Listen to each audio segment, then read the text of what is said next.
আমার স্বামীরা মোট 3 ভাই। আমার স্বামী সবচেয়ে ছোট। আমার শাশুড়ি নিজে পছন্দ করে আমাকে এই বাড়ির বউ করে। আমার বিয়ের 8 মাস চলছিল।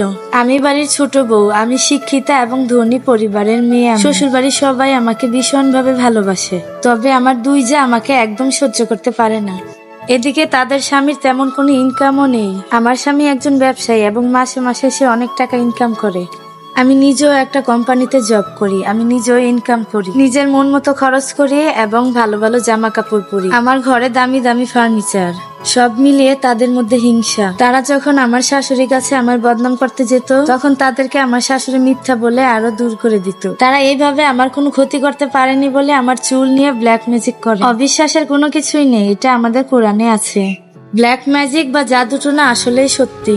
আমার অভ্যাস ছিল চুল আশ্রিয়ে জড়া চুল একটা পলিথিনে জমিয়ে তারপরে ময়লার ডাস্টবিনে ফেলে দেওয়া। আমি প্রায় সময় ফেলি, কিন্তু কখনো আমার সাথে এরকম হয়নি। হঠাৎ ফিল করি রাতে কেউ আমার মাথায় হাত বুলিয়ে দেয়, জোরে জোরে ধরে কেউ আমার চুল টানে, ড্রয়িং রুমে কেউ হাঁটে।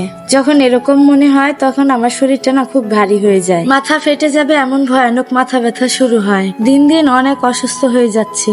চেহারা, গায়ের রং, মাথার চুল কোনো কিছুই আর আগের মতো নেই। আবার আমার শরীরে তেমন জটিল কোনো অসুখও নেই। ডাক্তার বলেছে বিছানায় মিশে গেছে একদম। কাজেও তেমন মন বসে না। এখন আর তেমন টাকাও ইনকাম করতে পারি না। কোনো কারণ ছাড়াই স্বামী ঘরে আসলে তার সাথে ঝগড়া করতাম। আবার ঝগড়া শেষে অনেক কান্নাও করতাম। কোনো কিছুতেই কিছুই ভালো হচ্ছিল না আমার। আর এদিকে আজান শুনলে, কোরআন তেলাওয়াত শুনলে আমি পাগলের মতো করতাম। এত সব ঘটনা দেখে তখন আমার শাশুড়ি আমাকে এক লোকের কাছে নিয়ে গেলেন। তিনি ছিলেন হাজী। তিনি আমাকে দেখে আমার শাশুড়িকে বলে দিলেন আমার 2 জা নাকি আমার সাথে এগুলা করতেছে। প্রমাণ হিসাবে হুজুর শাশুড়িকে বললেন, আপনার বড় বউর ঘরে আপনার ছোট বউর একটা শাড়ি আছে এবং শাড়িটা অর্ধেক পোড়া। এই শাড়িটা থেকে একটু একটু করে বড় এবং মেজো যা মিলে শাড়িটা প্রতিদিন রাতে পোড়া। তখন আপনার ছোট বউ আরো ছটপট করতে থাকে এবং ছোট বউর চুল এবং শাড়ির টুকরা দিয়ে একটি তাবিজ আপনাদের পুকুর পাড়ে গাছে ঝুলানো আছে। এসব কথা আমার শাশুড়ি হুজুরের মুখ থেকে শুনে প্রচুর রেগে যায় এবং সেখান থেকে আমার শাশুড়ি আমাকে নিয়ে বাসায় চলে আসে। আর সেদিন রাতে আমার শাশুড়ি আমার বড় জায়ের রুমে যায় আর আলমারি খুলতেই দেখে আমার হারানো একটা পুরনো শাড়ি। সেই শাড়িটা ছিল অর্ধেক কাটা এবং এক কোনা দিয়ে পুরানো এবং হুজুরের কথা মতো গাছে একটা লাল সুতা দিয়ে তাবিজ বাঁধানো। সব প্রমাণ তখন হাতে নাতে ধরার পর তখন আমার শাশুড়ি সিদ্ধান্ত নেয় বড় বউ এবং মেজি বউ আলাদা হয়ে যাওয়ার জন্য। তারা আর জয়েন্ট ফ্যামিলিতে থাকতে পারবে না।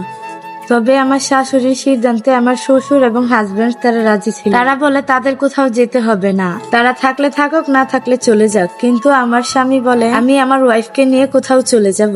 তখন আমার শ্বশুর আব্বা বলে এটাই ঠিক।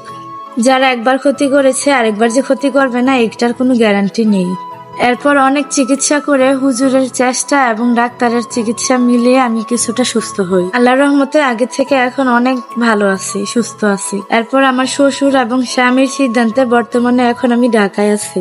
আমার শ্বশুর বাড়ি চিটাগাং। আমার শাশুড়ি প্রায় সময় আমার বাসায় বেড়াতে আসে। আমার স্বামীর সাথে তাদের 2 ভাইয়ের এখন আর কোনো সম্পর্ক নেই, কারণ তারা বিশ্বাস করেনি তাদের বউরা যে এরকম কাজ করেছে।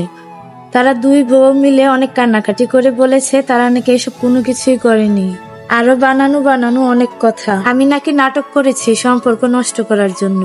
যাই হোক, এটা নাটক না সত্যি সবাই প্রমাণ পেয়ে গেছে, কারণ আমার শরীর কতটা অসুস্থ ছিল সেটা সবাই দেখেছে।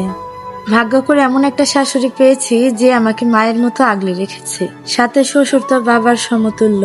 আর স্বামী তো আমার অনেক ভালো, বলার অপেক্ষাই রাখেন। আর এই ঘটনাটা হলো রত্না চৌধুরী নামের এক আপুর জীবনের গল্প।